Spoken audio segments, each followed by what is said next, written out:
소천의 헌법재판에 관한 강의입니다. 이번 내용은 일반 심판 절차의 첫 번째 주제입니다. 헌법재판소는 어떤 사건을 다룰까요? 그리고 사건 번호를 매길 때 어떻게 매길까요? 그리고 사건 인용은 어떻게 할까요? 이 주제를 가지고 잠깐 살펴보겠습니다.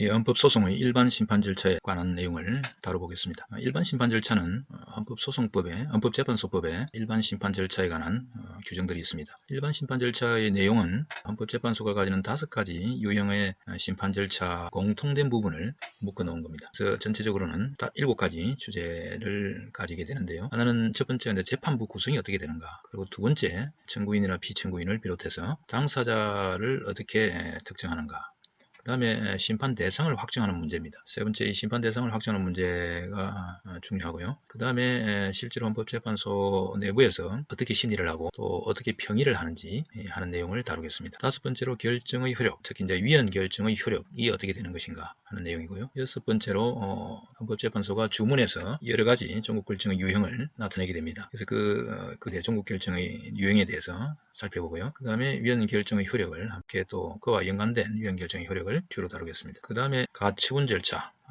일반 심판 절차에서 소개하겠습니다. 먼저 재판부 구성과 관련된 이야기입니다. 헌법재판소는 전체로 보면 이제 6가지 중요한 헌법 심판 절차가 있습니다. 그러니까 이혼 법률 심판 사건, 탄핵 심판 사건, 정당 해산 심판 사건, 권한쟁의 심판 사건, 권리구제형 헌법소원 심판 사건, 규범 통제형 헌법소원 심판 사건, 이렇게 6가지 사건들이 있고요. 그 사건마다 사건의 특성이 좀 다릅니다. 그래서 그 사건들을 묶어서 사건 부호를 정하게 됩니다. 위헌 법률 심판 사건은 헌가, 탄핵 심판 사건은 헌나, 정당 해산 심판은 헌다, 권한쟁의 심판 사건은 헌라 사건이라고 부르고요. 권리구제형 헌법소원 심판 사건은 헌마, 규범 통제형 헌법소원 심판 사건은 헌바 이렇게 부릅니다.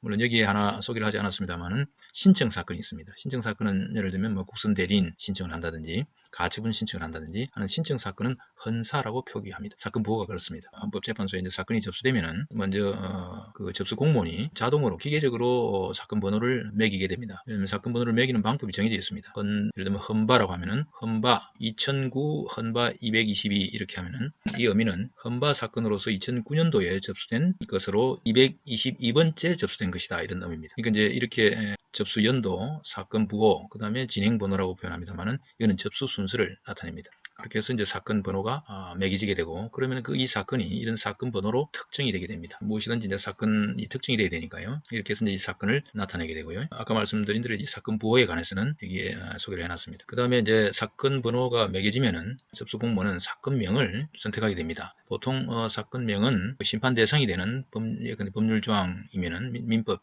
제909조 다투는 위헌소원이다라는 취지로 민법 제909조 위헌소원 이렇게 표현을 합니다. 이게 이제 공식적인 사건명이 되죠. 그러면 이제 사건 번호와 사건명이 붙어서 그 사건이 특정이 되고, 이 사건은 이제 심판 결정이 내려질 때까지 계속 유지가 됩니다. 보통 저 밑에 이렇게 소개해 놓은 거는 헌법재판소가 사건을 인용할 때 하는 인용 표시입니다. 헌재 2020점 27일, 이 의미는 2020년 2월 27일 날 선고되었다라는 뜻입니다. 이건 선고 일자를 가리킵니다. 그 다음에 이제 사건 번호를 표기하게 되죠. 2016 헌마 945 이렇게 해서 이제 사건을 인용할 때는 이와 같이 인용 표기를 합니다. 밑에 헌재 2020년 2월 27일 2017 헌바 246 등이라고 하는 표기는 등을 붙이는 이유는 동일한 심판 대상을 다투는 사건들이 헌법재판소에 여러 건이 접수가 됐습니다. 그러면 사실상 동일한 심판 대상은 동일한 것이기 때문에 여러 청구인들이 있지만 이것을 묶어서 함께 병합했다는 것입니다. 한 사건으로 병합을 해서 결정을 내렸다는 취지로 제일 먼저 접수된 사건을 앞에 붙이고 그 다음에 등 이렇게 붙입니다. 이게 이렇게 사건 인용을 하게 됩니다.